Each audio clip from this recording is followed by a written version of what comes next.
Hey everybody, welcome to Active Self-Protection Extra. It's not Neil today, it's John talking to you from Suck Less Saturday, but here with my friend Rich Brown, who teaches one of the most incredible firearms instructor development classes that I've ever been a part of, as the co-owner of the American Warrior Society, and not just a great shooter, a jiu-jitsu guy, a guy who's integrated life, and he is going to give us some stuff on handheld light techniques to help us suck less. You need a shot timer because that which gets measured gets worked on. The Range Tech Timer is the official timer of Active Self-Protection because it is versatile, reliable, feature-rich, and very economical. Check out all it can do at the link below. I'm really excited about this, Rich, because I haven't done a ton on the channel of talking about handheld light techniques. So this is going to be great stuff and help us suck less. So talk to us about using a handheld light as a self-defender. Sure. I think, although maybe it's something that integrating that light may not be something that you've seen a lot. I know that you've looked at tens of thousands, John. Have you seen much integration? You know, when the gun comes out, pretty darn rare, because if you can't see them, they can't see you, all those things. But I use my handheld light literally all the time, every day. And if God forbid, I'm looking and seeing it, oh my gosh, there's something there at my car and, at night or whatever. Very possible. And I mean, having seen 30,000 defensive gunfights, don't mean I've seen them all. And I think somewhat the low light stuff I don't get to see because it doesn't get recorded on video because you don't got enough light. Well, the other thing is, and I think you might agree with this, we don't prepare for the statistics, we prepare for the stakes. That's right. And the stakes are incredibly high in a low light environment. So one of the things and I have a jiu-jitsu friend who was in a very similar incident. He was at home and had never considered integrating his firearm and his light. Oh boy. Johnny had them both on his nightstand, but somebody did break into his house. And he picks them up and he goes, oh my gosh. What am I going to do? What am I going to do? Oh no. Can you imagine that? So it really has happened. It's happened to a good friend of mine. And it ended up on USA Today. So it was a national incident. Which of course, good reminder, your home defense gun should probably have a white light mounted to it. Yeah. Your home defense gun. Now here's one of the things, I'm glad you bring that up, because a lot of people say, Rich, well, why do I need to integrate this light? I just got a weapon mounted light. And I would say it's because I don't always want to muzzle what I just want to see, right? Yeah, I never want to muzzle something I don't want to shoot. Want to muzzle, right. And I use this all the time. This is my general searchlight, right? Exactly. I'm looking for crap under the couch. I'm, seeing what's going on in my world when we leave Walmart after dark. Whatever, don't go to Walmart after dark. That's stupid, but but you got plenty of time. We went out to dinner earlier this week, and guess what? We left the restaurant, dark outside, boom, handheld light comes out to go see what's going on. I'm never gonna go, oh, it's kind of dark outside. Hey, yoink, let's see what's happening in our world, because I don't want to go to prison. I don't want to go to prison either. That's a great point. So anyway, we want to integrate this. Now, the way I normally think of it is, I keep it in my support side pocket, and this is just a ProTac 1L. Not very sexy. I think you can probably pick these up for what, 30 or 40 bucks? 30 bucks. Yeah, no big deal. Old school. Old school, but it's an amazing little handheld light. Now, the way I normally think of it, John, is the gun's not out first, the light's probably out first. Probably out right? first, yeah. Because I'm in the dark. Now, I've got on me this morning, John, a CERT handgun by Next Level Training. This is the shot indicating resetting trigger. This is a non-firing gun, so I'm going to be pointing. Shout out to Mike Hughes and his crew for making a great tool. Great tool, great product. So I just wanted to show that off. So here we go. So I've got my light, put it in my pocket, and I really draw the light, John, in a similar way that I would draw the firearm. I make a big C, come down to the light, and pull it out. And another thing is, we were talking before that we went on camera, there's a lot of different ways you can integrate this light. Big time. And one of the ways that the first way I learned it was at high-risk personnel course back in Quantico 28 years ago, was this technique here. Yeah. You see that, right? The under or a Harry's, And I'm not telling you necessarily one way is better than another, but I would like for you to try on Suck Less Saturday to integrate what I think might be the better option for you. Now, you were talking, John, that a lot of dudes are doing the cheek index, or a jaw index. And we're going to talk here in just a second why I want you to try the temple index and see if that doesn't help you suck less in the low light environment. All right, so we drew the light, we got our handheld. I'm wearing my blue gun now, so same thing. Okay, so John, I've got my light out and I've got my hand up and I want to see something. All I'm doing is I'm looking, I'm searching. Where the light goes, my eyes go. Now, what happens when I do see a threat? Well, there's a couple things to consider, because a lot of people say, well, Rich, you draw the gun, you got the threat right there. Maybe not, right? Maybe not. Because why not? Because of distance. Mm-hmm. So if the threat is within 21 feet of me, you know, I may need to do something else combatively. Or maybe the threat's already got a gun out. And what do you always say, John? If the threat's got the gun out? Man, you can't draw from the drop. You're in a big bad spot. I mean, if he's shooting a gun, you got to do what you got to do. But, you know, if he's pointing a gun, now it's time to comply, right? So find your chance. Yeah, so in this instance that we're going to talk about today, the instance is going to be I'm searching, I see a threat, and this actually happened to me, John. December of 2019, we did a podcast on the American Warrior Show. It was called A Bump in the Night. I went outside, I saw a truck at the front of my driveway, John, and I go out with my light, and I'm just going to see, maybe it's some guy that people break down on my country road all the time, right? I thought, okay, I'll go out here and help this guy, but I still wanted to be safe. I locked my wife and my daughters in the house. I exited the back, and I was just going to circle around, maybe put a little eyes on, see if he needs what's going help, on, right? yeah. And guess what I saw? The guy's trying to break into my truck. Yeah, so I had the light, put the light on him. He's about 30 feet away. When I see the guy, he's scrambling to his feet, and out comes the gun. High compress ready.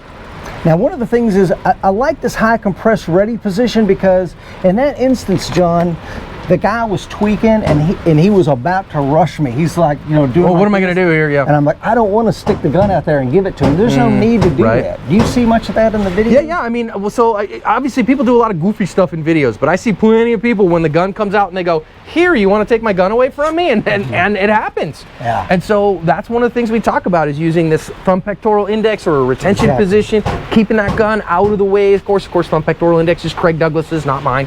But again, keeping that gun in that position, maybe an averted muzzle so that I'm not, you know, if I'm still trying to see what's going on, I think is really wise. That's exactly right, John. That's exactly what I did that night.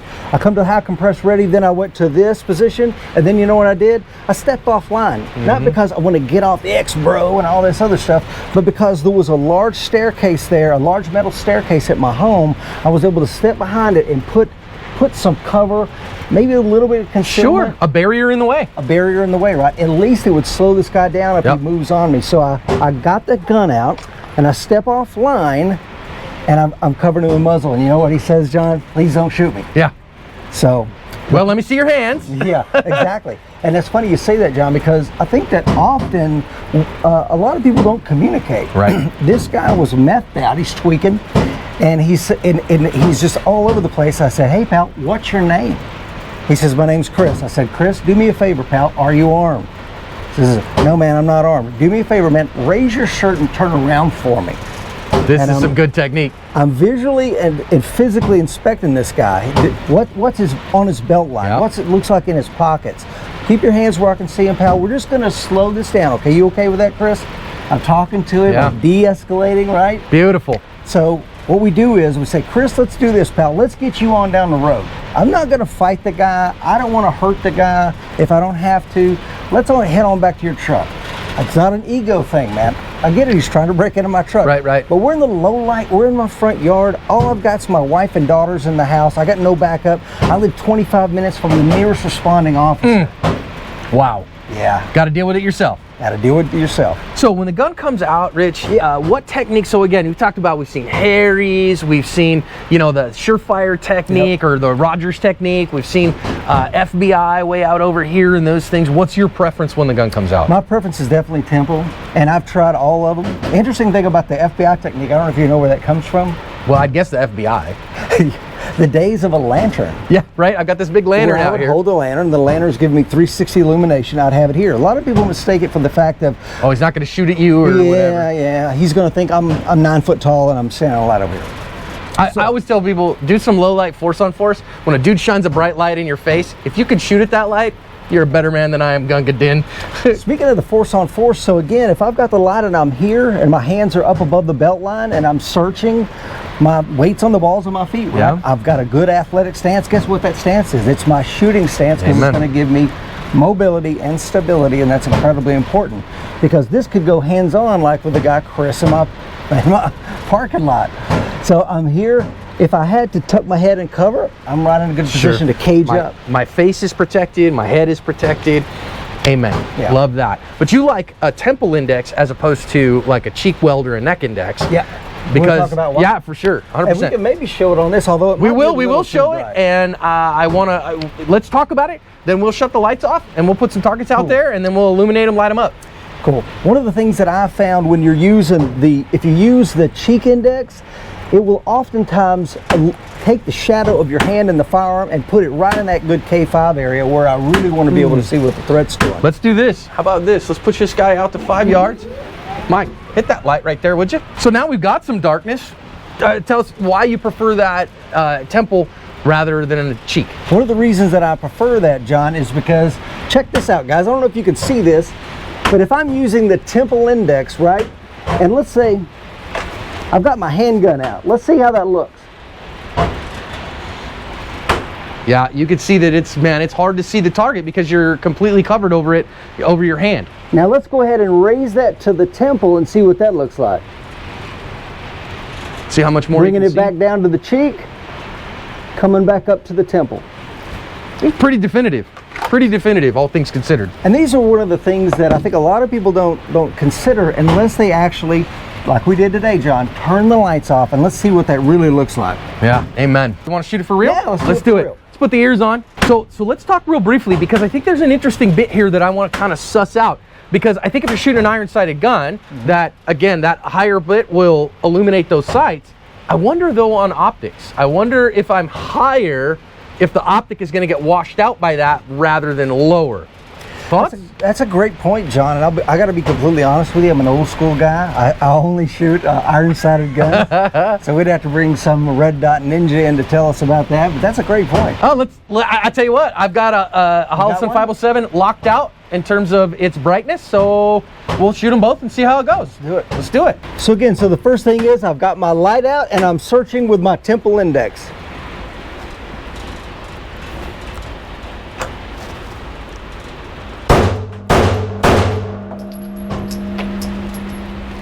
I come back to the high compress ready. My threat's down. I go into a deliberate scan process. Maybe I'm communicating.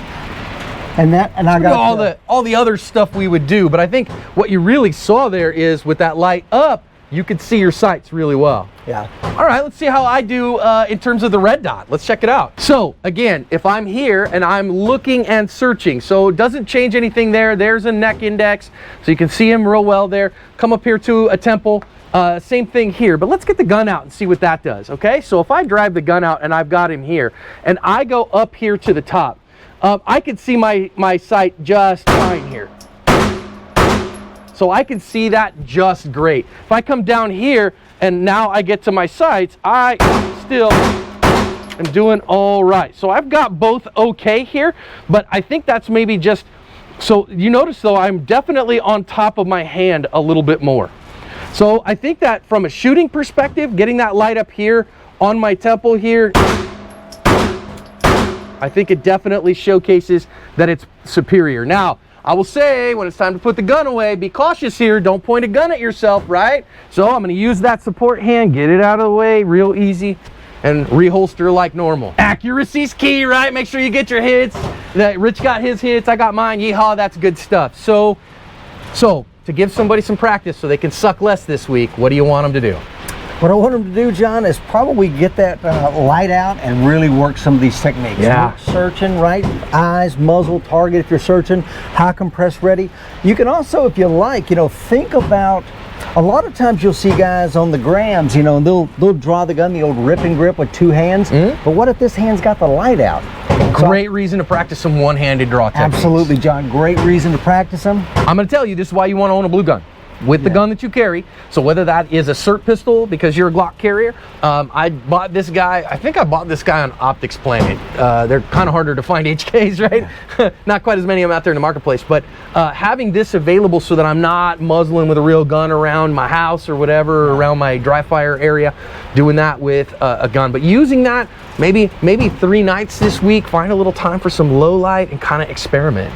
Yeah, absolutely. One final thing, and I'd be remiss if I didn't say this. One of the things things that it probably either the cheek or the temple index will do with that light is it illuminates those sights on target really nicely. Really nicely. So especially I think if you're an iron-sighted shooter, I think that temple index really gives you some light down on your sights. Yes, sir. If you're an optics shooter, I just experienced the fact that it didn't really change either way for me. So because I'm sending a dot out there with my locked out dot. Now I will say I think it's important for you if you are an optics shooter and your optic is an auto adjust optic, right? So it adjusts to the light levels in the area.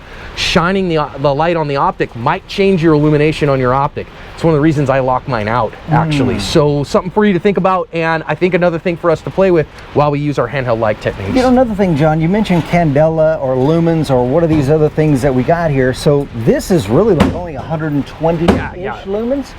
There's some really amazing lights out there that get really scary bright. I know I carry one in my go bag, but I will tell you though, what you'll find is when you start practicing at home, a lot of times you can wash that light back into your face and really kind of temporarily blind yourself. So everybody gets their own bit on that. I like face melting candela. Yeah, I like that. I'm gonna steal that. So I've always said, look, when is a light too bright? When it sets things on fire or when it has recoil. But something for you to play with, something for you to work on.